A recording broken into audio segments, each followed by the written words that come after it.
Saudara kenal dengan Harun Masiku? Bagaimana? Saudara kenal dengan Harun Masiku? Sama sekali tidak. Ya, terlepas apa saudara kenal atau lihat tidak. mukanya, fisik juga tidak pernah, hanya fotonya. Ini saya orang Kristen, Pak. Pak Menteri tidak kenal Masiku, tidak tahu Masiku, tahu bahwa dia ada caleg dari partai yang sama dengan Pak Menteri. Berani sumpah, berani sumpah.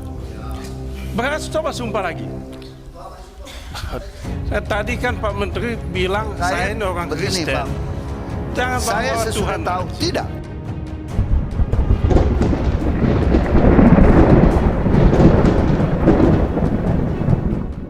Assalamualaikum warahmatullahi wabarakatuh. Iwan Filah.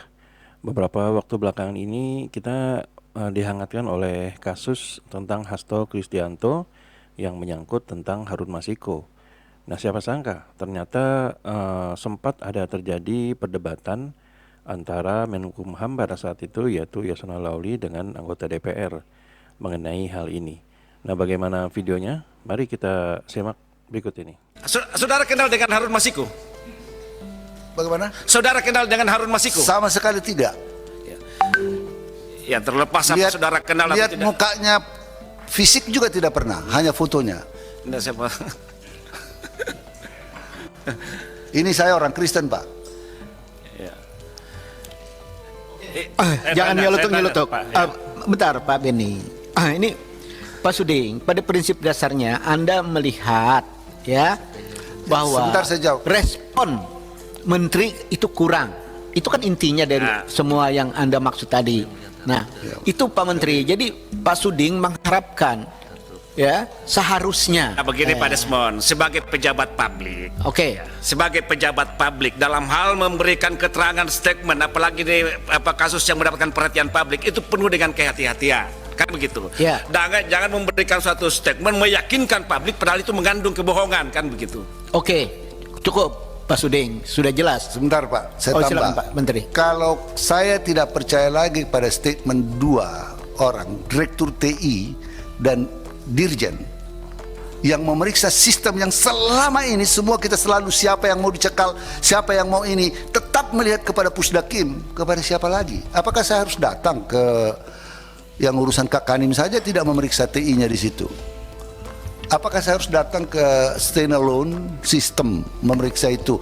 Kalau sudah statement dari seorang kabak, kalau saya minta kepada seorang dirjen dan meminta kepada ini, waduh, itu saya kira manajemennya sudah terlalu tidak apa. Bahkan itu Tempo baru kan dapat 13 dengan melihat apa. Jadi kalau kita tidak percaya lagi kepada seorang dirjen, percaya lagi kepada saya harus datang kepada ini, dan saya tahu bahwa sistem kita memang selalu reliable dalam selama ini, belum pernah kejadian seperti itu. Bagaimana lagi? Apakah memang seorang kita harus pergi lagi ke untuk memeriksa itu? Untuk apa mereka ada di situ semua? Untuk apa jajaran itu ada di situ semua? Sudah jelas Pak Menteri bahwa ini ada sesuatu hal ya. Ini tidak perlu dijelaskan karena pemahaman saya juga dalam urusan imigrasi. Kita pura-pura tidak tahu. Ya, banyak main-main lucu juga. Kita paham ini. Cuma semakin ke sini ya semakin tidak jelas. Nah, Beni, berkaitan dengan ini sudah sangat jelas loh, apalagi? Ya, belum jelas ini Pak Ketua. Yang mana? Ya tunggu aja. Yang mana yang nggak jelas? Ya, makanya saya mau tanya. Berkenan Pak Ketua? Yang Saya mana? tanya. Makanya ini yang mau saya tanya. Ini masih berkaitan dengan soal Masiku dan alat-alatnya tadi. Oh ya, kalau memang belum jelas yang Ya. mana? Kalau masih berkaitan dengan nggak jelas saya potong. Iya, silakan dulu Saya Pak Beni. mulai dengan pertanyaan langsung saja Pak ya, supaya Siap. ini ya. Pak Menteri tidak kenal Masiku? Tidak tahu Masiku? Tahu bahwa dia ada caleg dari partai yang sama dengan Pak Menteri? Sebelumnya tidak tahu? Berani sumpah? Berani sumpah? Berani coba sumpah lagi. Tadi kan Pak Menteri bilang saya ini orang begini, Kristen. Bang. Jangan Saya bawa sesudah Tuhan tahu, di sini. tidak. Kita tidak pernah rapatkan di DPP. Tadi kan ngomong soal itu. Ya. Oke, Jangan bohong lah. oke. Jangan bohong Pak Menteri. Jadi, tidak tahu saya. Tidak pernah, karena itu urusan administrasi di tingkat kesenan. Lalu kenapa dirjennya dipecat? Kalau alat yang salah, kenapa manusianya yang dipecat? Saya coba jelaskan. Mulai Silakan. tahun 2016, saya memerintahkan kepada jajaran imigrasi. Karena sistem kita 2008, saya memerintahkan ada beberapa hal yang saya sampaikan. Karena sistem SIMKIM 2008, source code-nya ada pada vendor. Saya katakan saya mau kita reform sistem ini karena satu alasan, peningkatan jumlah perlintasan, dua karena pertingkatan ekonomi, kemudian bebas visa, kemudian umroh. Maka sistem lama ini harus diperbaiki, direstrukturisasi. Kemudian saya mau, arahan saya boleh dicek, arahan saya mau satu, source code tetap harus kita yang kontrol. Yang kedua, menggunakan sistem yang state of the art sistem, dan mulai administrasi membangun. Bahkan dulunya saya menunjuk tim independen di luar, tidak hanya terdiri dari tim imigrasi, untuk memperrestrukturisasi sistem administrasi kita. Tahun 2018 saya peningkatan sistem, kemudian 2019 terus kita mengadakan rapat, dan mereka berjanji kepada saya 2019. Udah Pak Ketua. Sekarang saya mau tanya, who is responsible?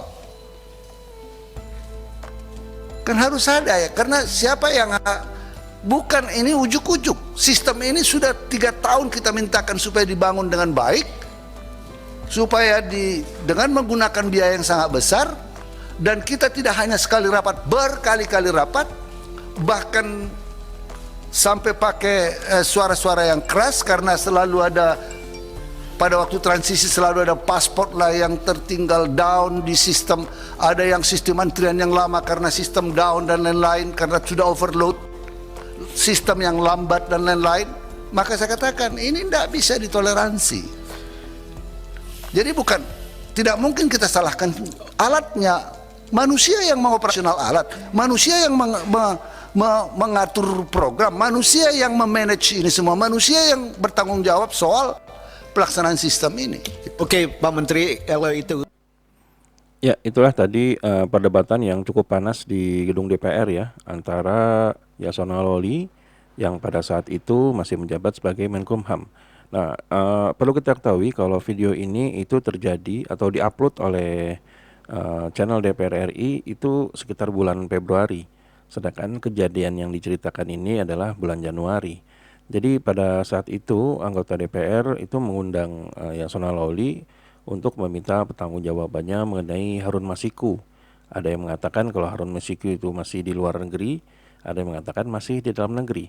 Nah, hubungannya dirjen yang dimaksud oleh Beni Kaharman ini yang dipecat adalah Roni Sompi, karena beliau mengatakan kenapa kalau alat yang salah harus dirjen yang dipecat. Nah, jadi itulah tadi terjadi sengketa pendapat ya, perdebatan bahkan sampai dengan membawa-bawa nama agama.